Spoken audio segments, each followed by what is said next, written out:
I wouldn't be having this conversation with you if it wasn't needed. My hope is that it will not be that much suffering. I mean, sometimes we have to go through suffering and learn how to suffer.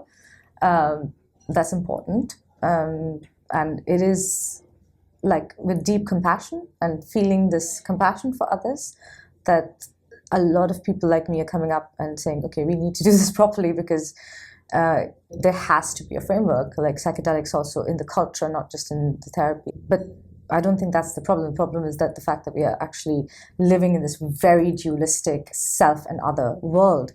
And if we can bridge some of that with our leaders, oh my gosh, like, can you imagine, like, not having to have war, not having to have this competitive, capitalistic, economic-driven machine or whatever. It's just, I think there is a lot of hope.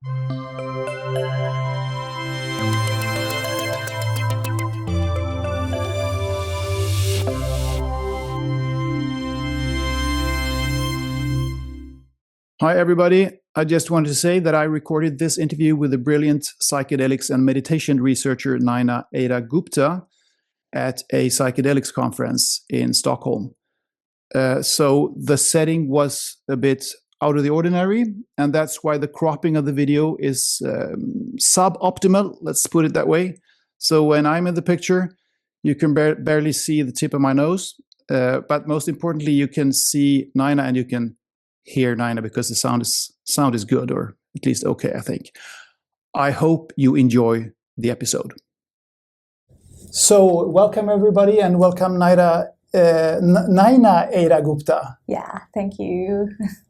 Hi everybody. Hi, and I'm excited to speak to you today about psychedelics and the intersection between Western science and Eastern traditions. Okay. Which is very interesting, and that's what you're dealing with, isn't it? It's what I'm translating Eastern philosophy to Western models. Yes. So, how did you end up researching and working in this intersection? Tell us a little bit about your background and how you ended up.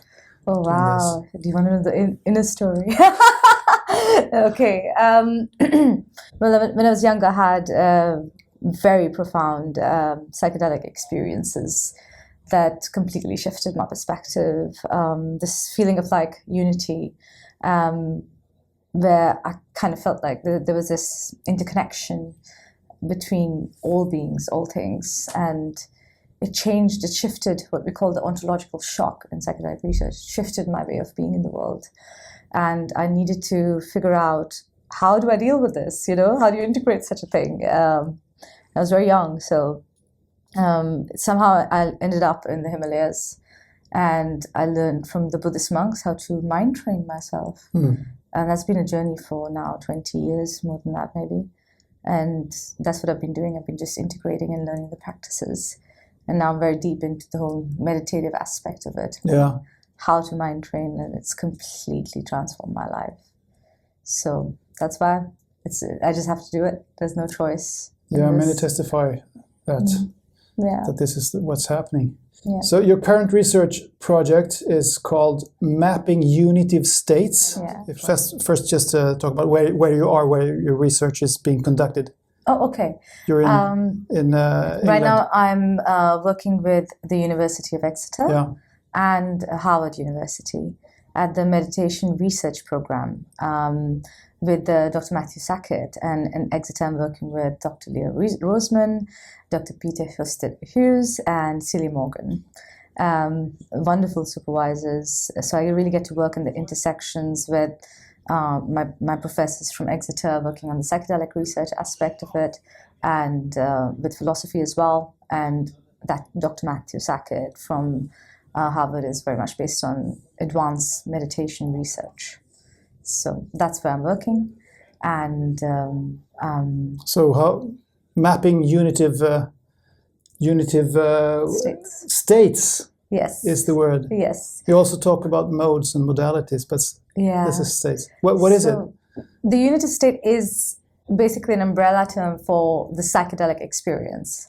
So, we know that psychedelics, the profundity of psychedelic experiences are completely correlated with the therapeutic efficacy. So the more profound the effect, the more deeper the experience, the more profound its efficacy, the more better it works in therapy as well.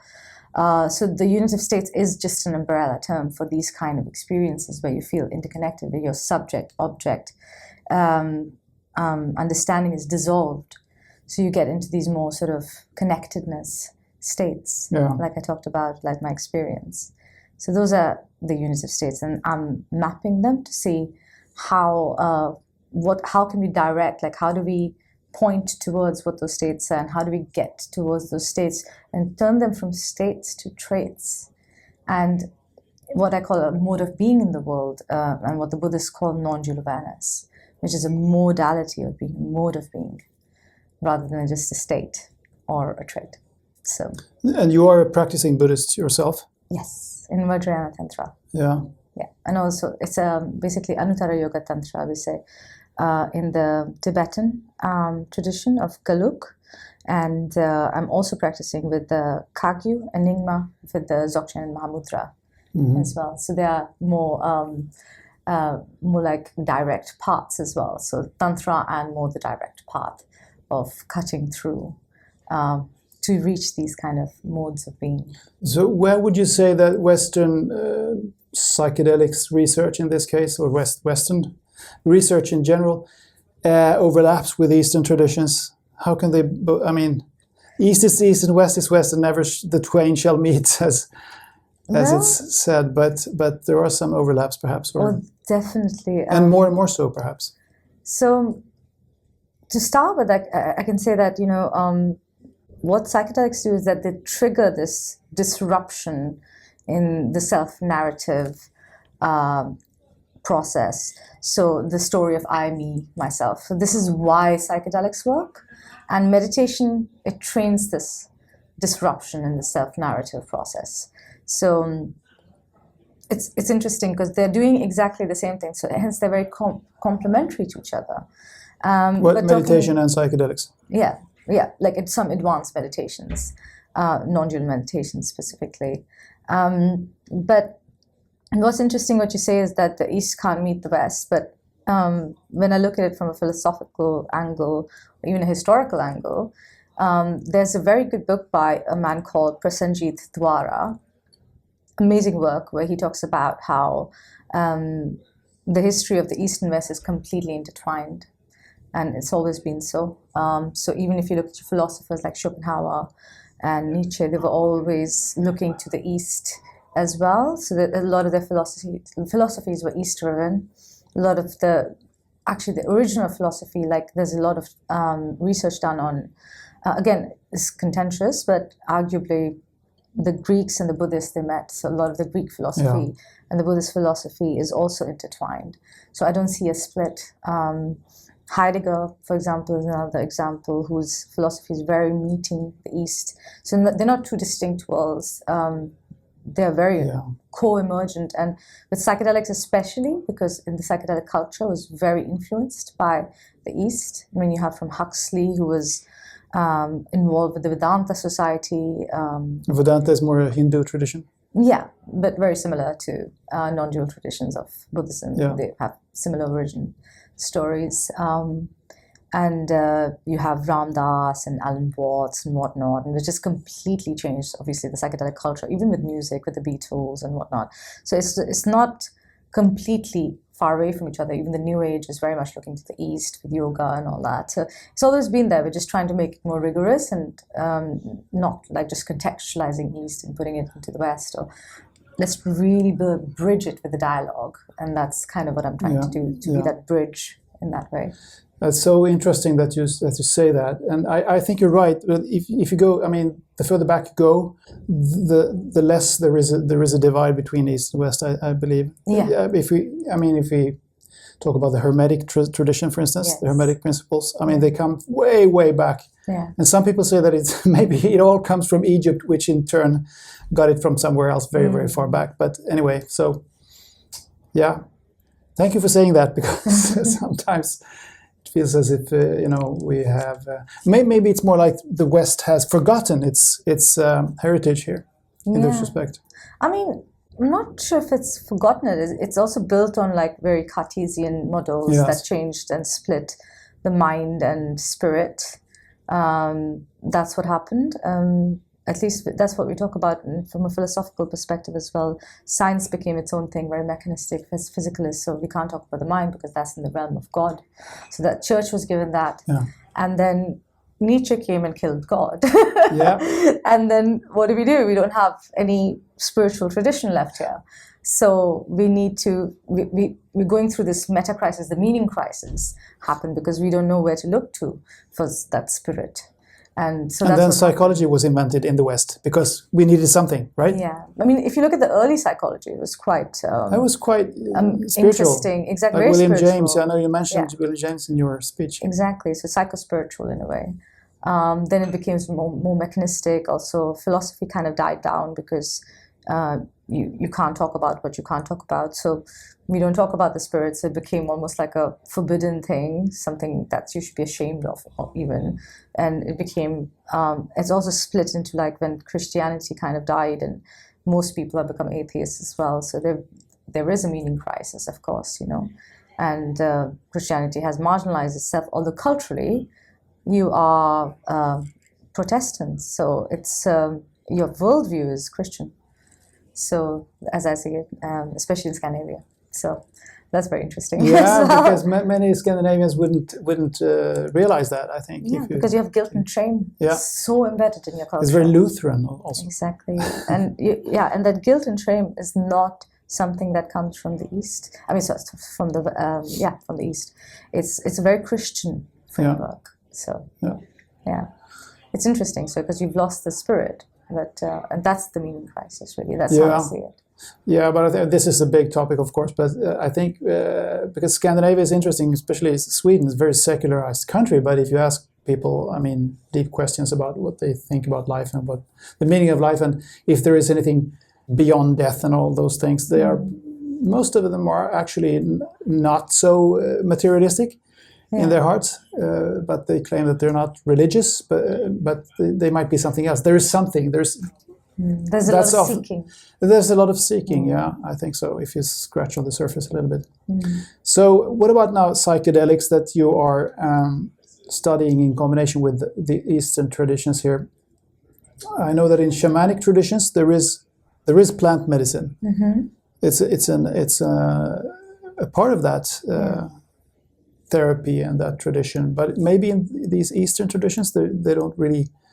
It's not an integrated part of the tradition? It's very interesting because in a lot of Hindu, or what I call the Indian pantheon of religions, there's a lot of work with cannabis, which we call bhang, and dhatura.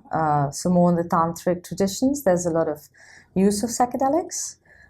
Even with Buddhist tantra, if you really go into the nitty-gritties, there's a lot of use of psychedelics. And also, if you look at the Vedas, the Rig Veda is pretty much an ode to Soma, which is known as the most incredible mystical psychedelic there ever was. This is where, what's his name? I'm sorry, I forgot. Actually, the Soma is the name of the drug that is used in Brave New World. Brave New World, exactly. Yeah, that was what you were looking for. Okay, Aldous Huxley's book. Exactly. So Soma, he got it. I didn't know that. Yeah. That's amazing. That's where his perennial philosophy comes from. Perennial philosophy. That's the whole Hermetic tradition. Yeah, which is not very Buddhist though. Interestingly. Not very Buddhist, maybe. So, walk us through your meditation-based protocols for psychedelic navigation, as I have understood it's phrased. Yeah, so what we're discovering is that meditation, as we know it in the West, is very much based on mindfulness, which is, I think, obviously a very good thing that people have started understanding the practice of meditation. And now it's integrated in most of the national health services around the world with mindfulness-based stress reduction and such stuff. But mindfulness is just a very sort of baby step. It's one of only 52 mental factors in some of the Buddhist Mahayana texts. So there's a whole variety. And right now the science is going into what kind of meditations are there. There are insight meditations, open monitoring. There's so many, like there's thousands of meditations where we come from the East. And how do we understand them? So the meditation tradition is so vast. So there are very specific meditations that would work for people who've had these, what we call this broad term of unitive states, experiences, which are much more non-dual based. And for different things like also compassion and humor, there's a lot of different things that you can put in that work with the psychedelic state that are very, very distinct. So those are the kind of protocols that we're building for. Also, like, for example, I'm working on a protocol for the come up of MDMA, which is very interesting. And how do you come up properly? How do you stay in awareness? How do you stay in compassion? How do you come up without any fear?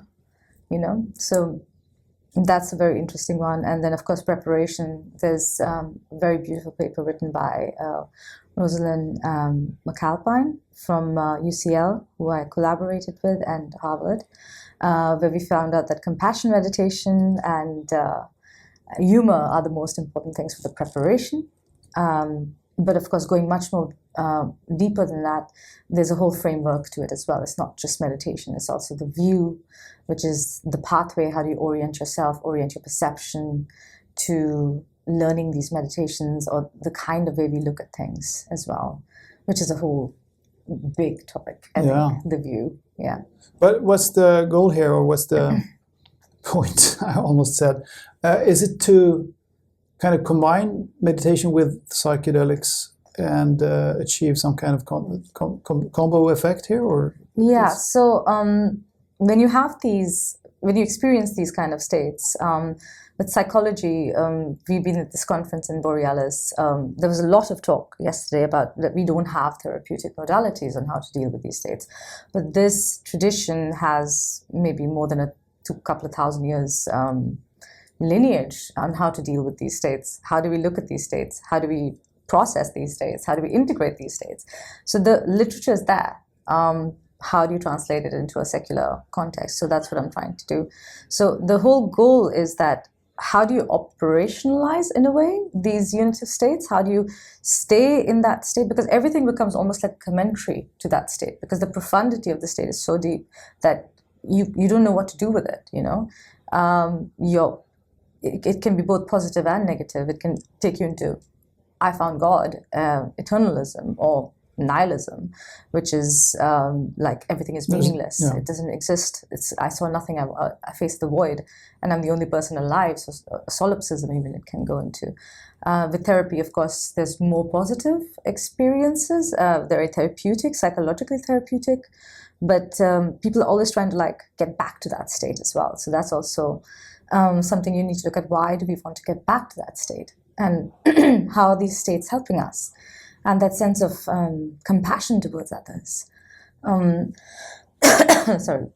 So there's a lot of different ways we can use these states, or we can integrate them in a way that's going to make your life better, in a pro-social way, in a connectedness way. So not just for therapy, but for what I call mental immunity, so that you are actually an effective and happy person to avoid suffering and to generate happiness. Could psychedelics be a gateway to a life that you're living in that way? Yeah, I mean, what I say is that psychedelics trigger this state, and meditation trains it. So it's a very effective gateway. Psychedelics trigger it, and meditation trains it. Yes, exactly. That's a good way of phrasing it. Yeah, and that's the most incredible thing you can do, I think, in this world. If you can train people to really be happy and not suffer, I think we'll, get rid of a lot of the problems that we do if we like really dissolve the subject-object boundary and stop the self-referential narrative constantly. Yes.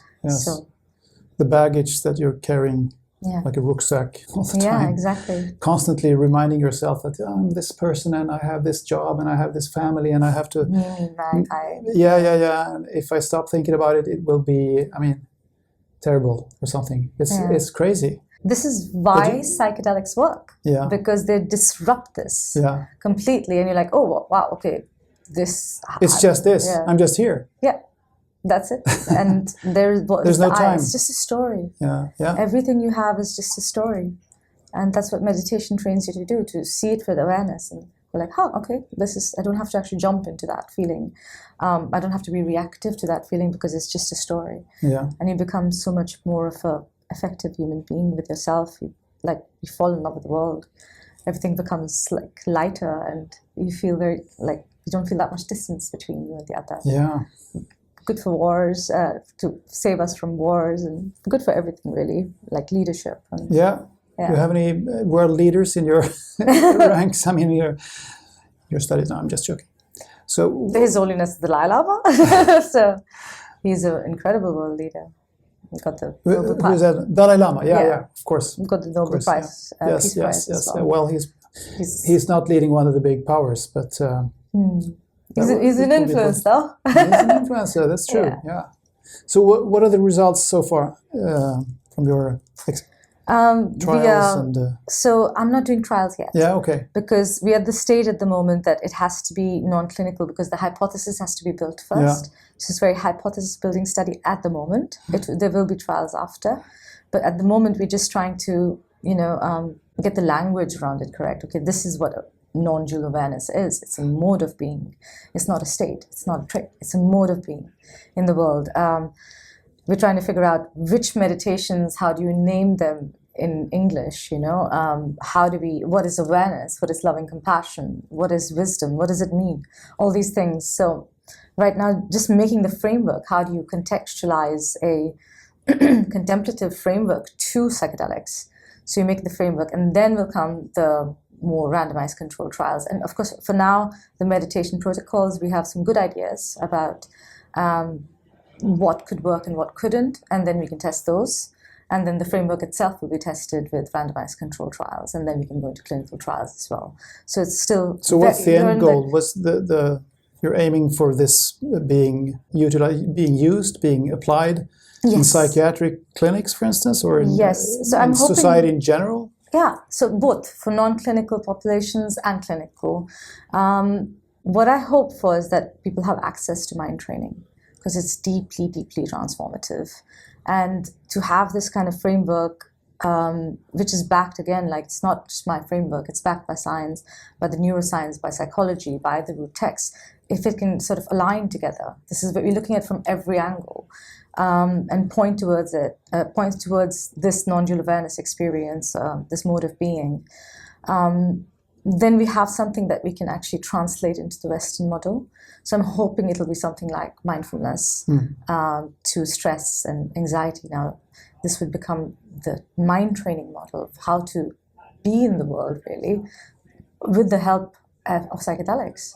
So I think it's like my mind training, psychedelic-assisted mind training, I would call it almost. Yeah.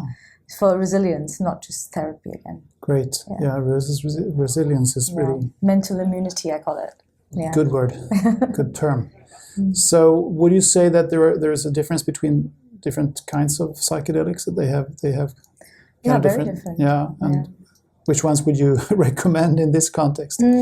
So what's interesting is that I think MDMA, if I'm to be honest, for pro-sociality and connectedness is one of the best.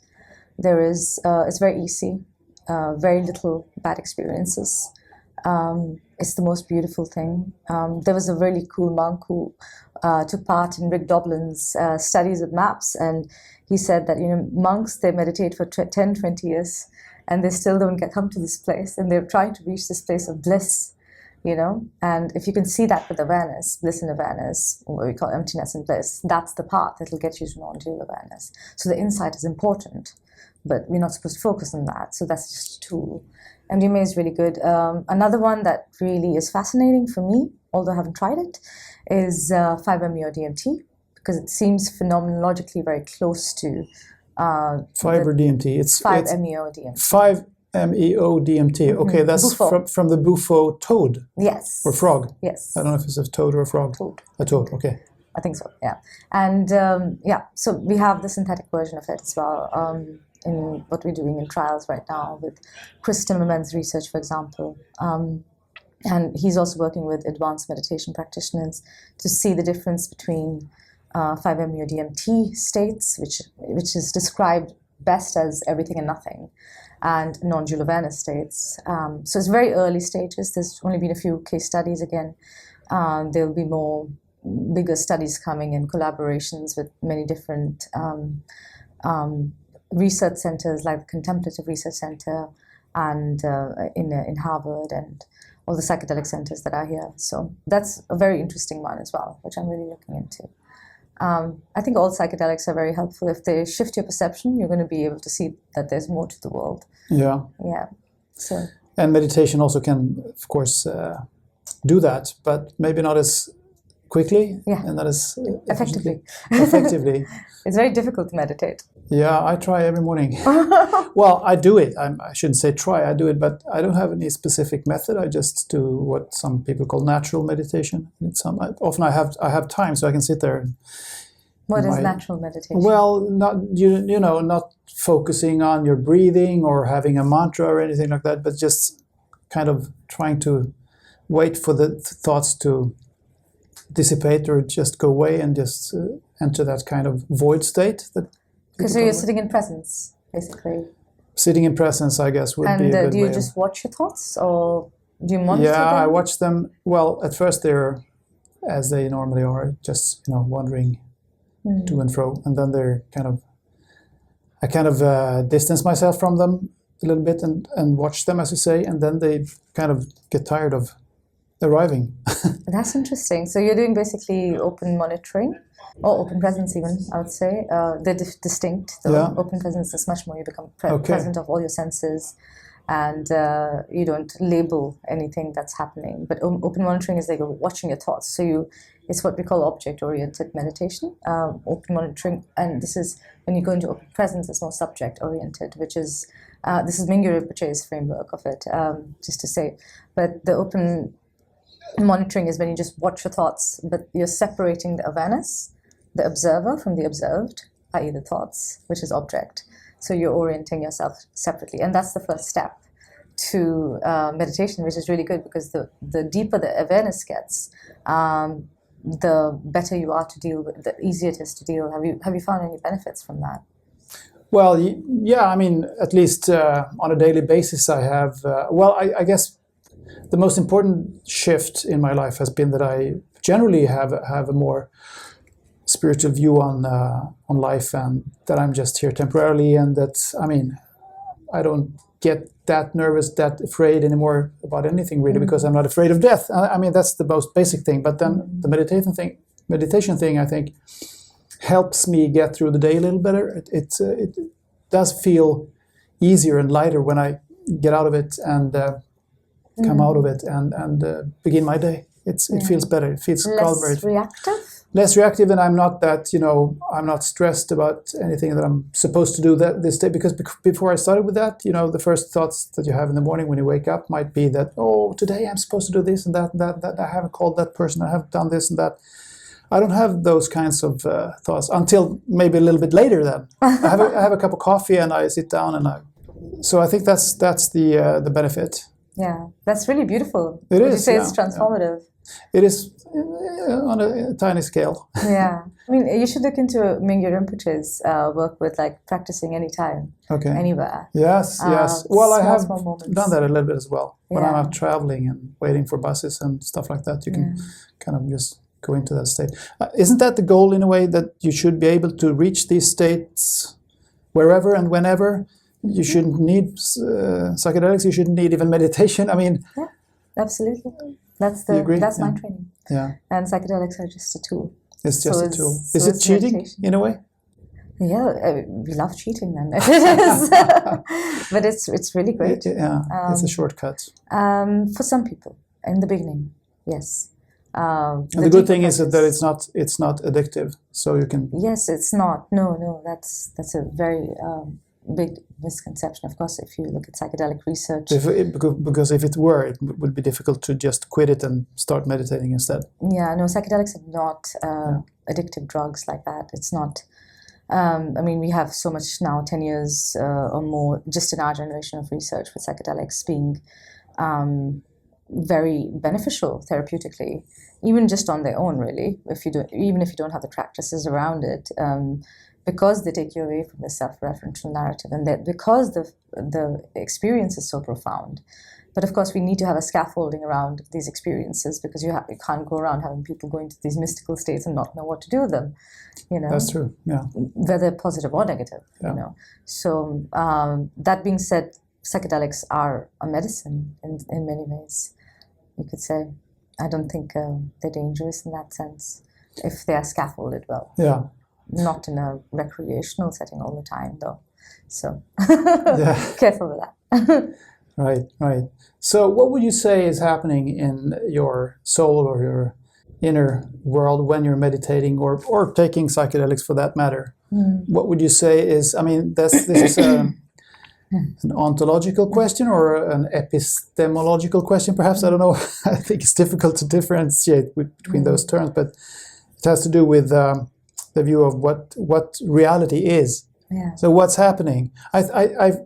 From what I understand, when they have done studies on psychedelics, especially 10, 15 years ago, when they did the first studies of this kind, they did brain scans with people who had taken psychedelics, and the assumption was that the brain should, be lit up like a Christmas tree because they have such fantastic experiences. But as far as I understand, it was almost the opposite, that the brain kind of has to get out of the way. It kind of shuts down. Yeah, the default mode network, there's theories about it at the moment, but some people say it's just dysregulated rather than it shuts down. So, you have associations, neural correlates in your mind that dysregulate. So you're not, this sense of self or that relationship to something that was traumatic is removed. So the world makes a lot more sense. It doesn't make a lot of sense because you get into this state called entropy, which is like it becomes kind of chaotic. And then in that phase, you can get experiences of bliss because you reach what is your nature beneath that self, that referential narrative, and you can make new associations then. So that's actually how the mechanism of psychedelic works. So that's to start with, of course. And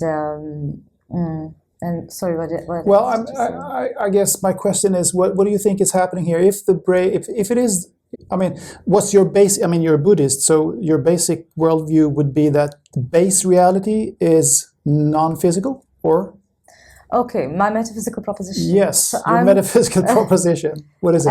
I don't have a metaphysics. I'm a philosopher. I've studied metaphysics for many, many, many years to realize that I've come to a position of what we call madhyamika in Buddhism, which is the middle way.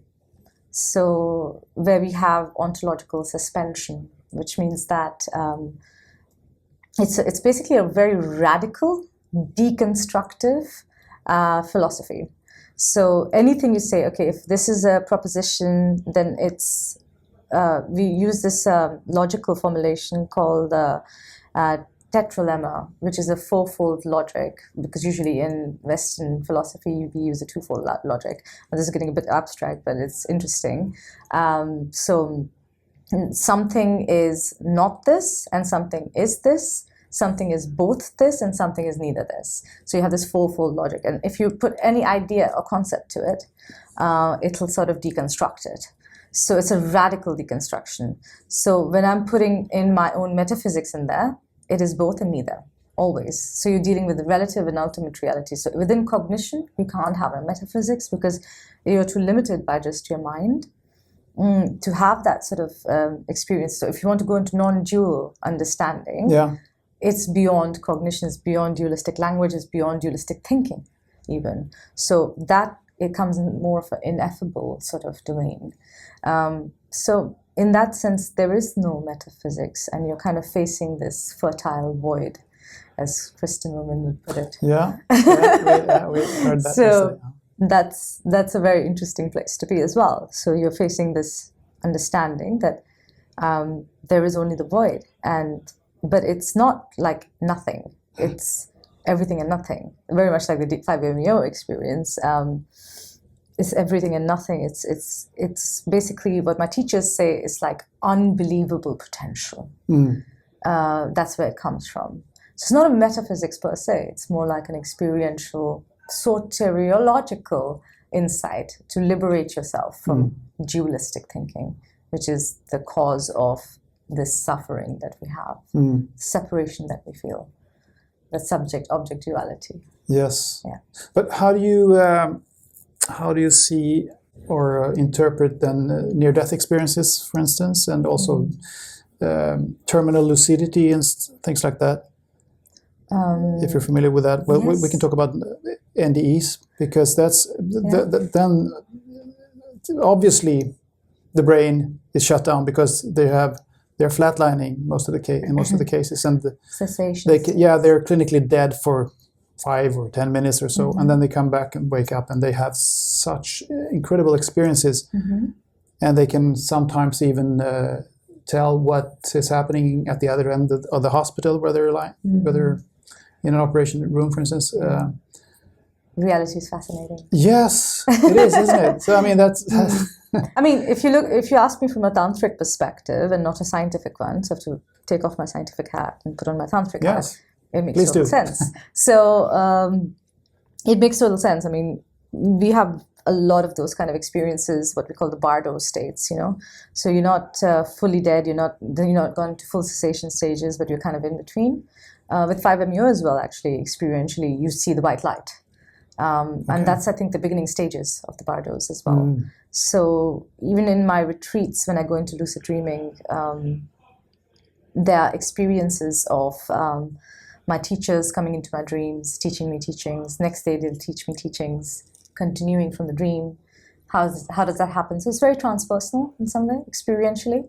I won't put any ontological claims to what's happening, but as the Buddhists say, it's everything is within awareness. There's nothing out there. Like, you think there's something out there, but there's nothing out there. Everything is within awareness. But awareness is not just your own awareness. It is awareness of being. Awareness is a mode of being. So this is the non-dual awareness. And through that non-dual awareness, from that philosophical point of view, it's very easy to see why these kind of experiences happen, why they're so profound, and why they can step out of the body, because the body and the mind are separate. Again, it's not an idealism, it's not a panpsychism, it's not a dualism, it's what's happening within awareness. So there is no predominant view metaphysically like that. Yeah. Which is interesting as well. Yeah. Well, so Madhyamika will like completely bash it down if you put a metaphysical Who would? view. Madhyamika, the middle way philosophy. Okay. Yeah. Okay, interesting. Because it's within conception. Yeah, I sympathize with idealism, but I'm not sure that I'm an idealist myself. But I think it makes sense that consciousness precedes matter, in a way. Yeah. And I mean, awareness precedes matter, but through awareness comes all form. Emptiness is form, or form is emptiness, they say.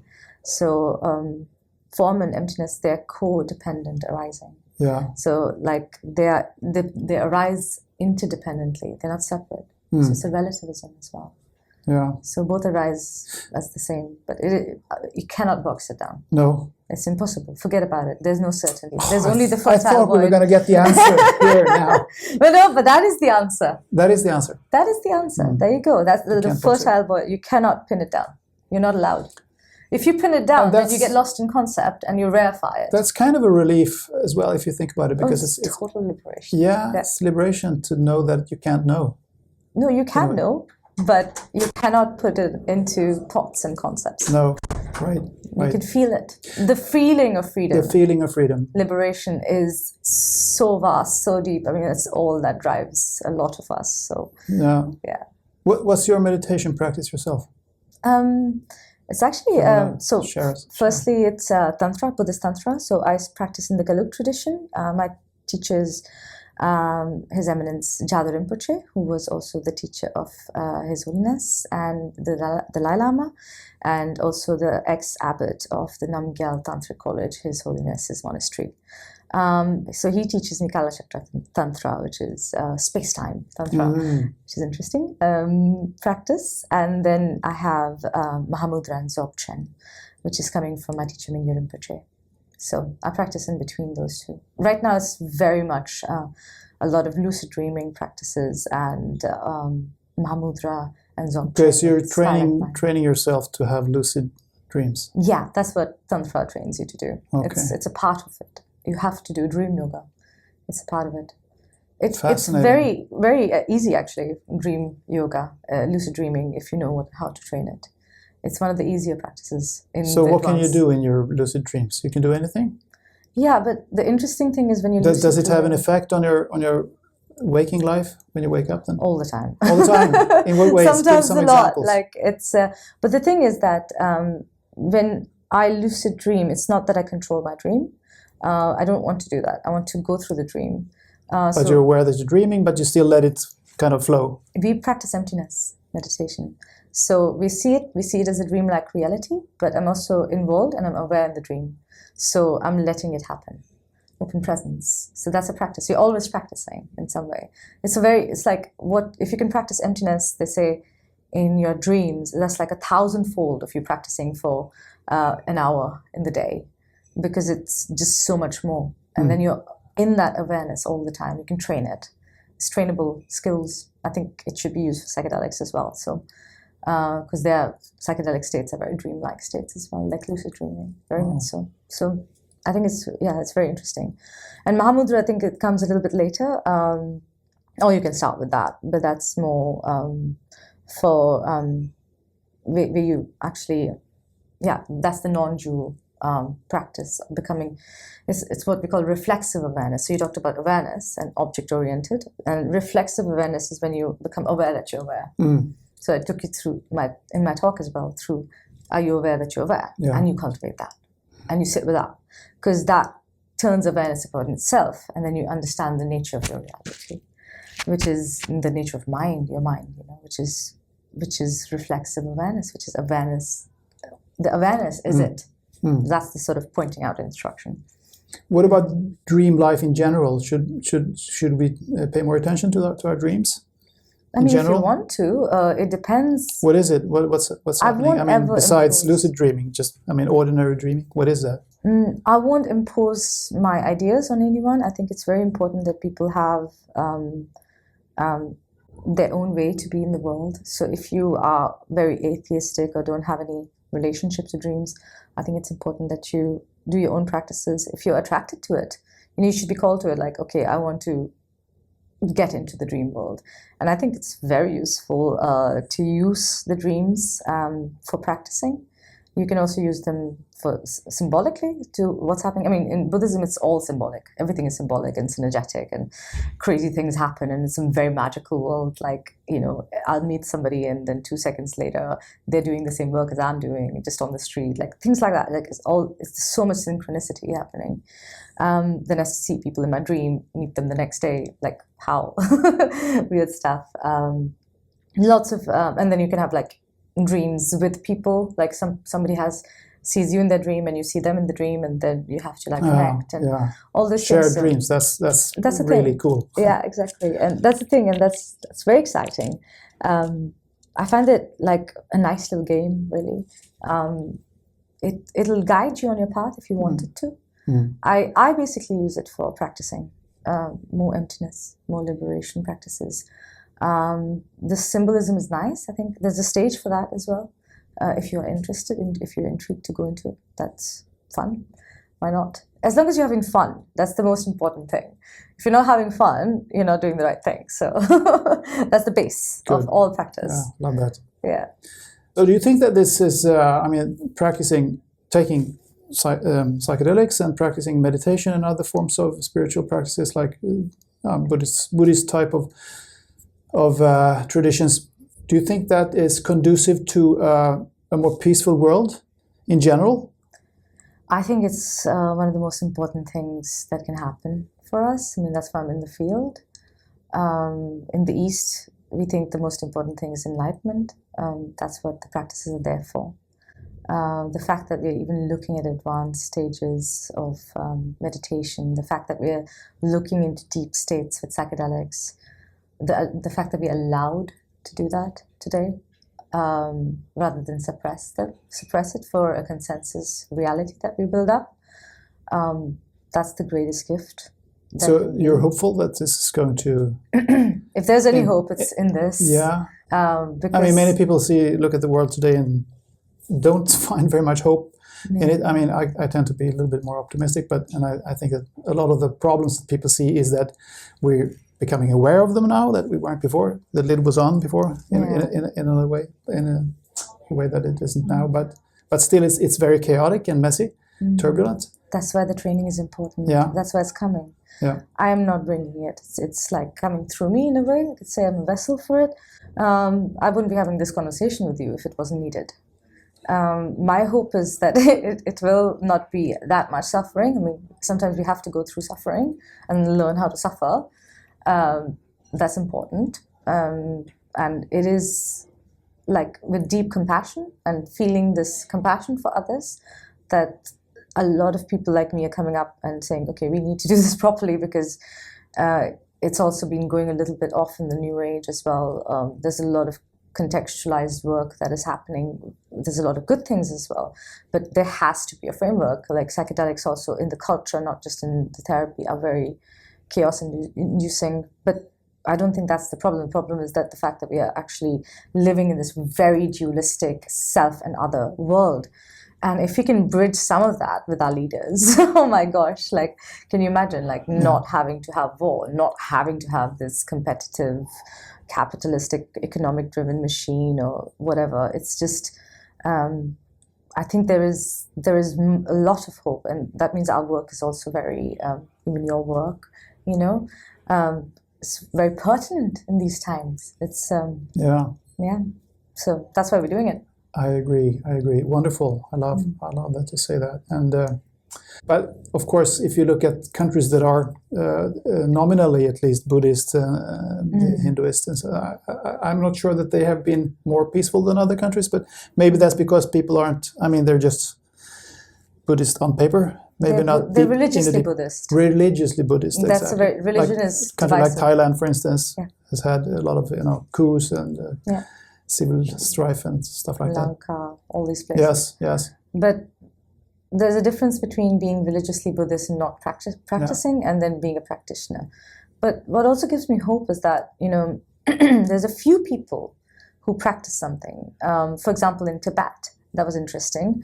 And when the politics kind of converged with the Buddhist practice, and when there was a moral code or a social code that sort of came about, okay, let's look at the compassion is most important, they changed their culture. And they, from becoming a very warmongering country, became this extremely peaceful country where they wouldn't even kill a worm, you know? Wow. That's the kind of compassion they have. Like the Jainists there, like that, I think. Yeah, exactly. Jainism and Buddhism, very similar.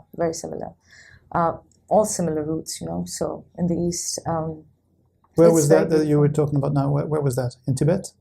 Yeah, Tibet. Okay. Yeah. So that's really beautiful. In the Himalayas, I see the same. That's where my home is. So the Indo-Tibetan region is my heart. That's where my heart lies. That's where I learned that's where I learned how to mind train. So, yeah. Okay. This has been a fantastic conversation. Where can people go now to learn more about your research and your work? Yeah, you can find me on LinkedIn. I post my research there.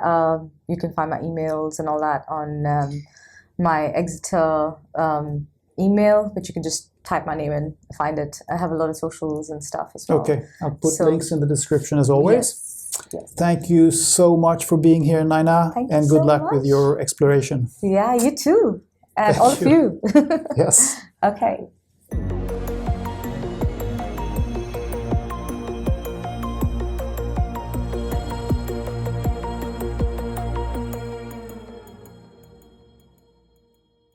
If you like this video, Don't forget to subscribe and don't forget to hit that like button and share the video with your friends. Please support the channel if you can. I appreciate all the support. All the links are in the description box below. Thank you.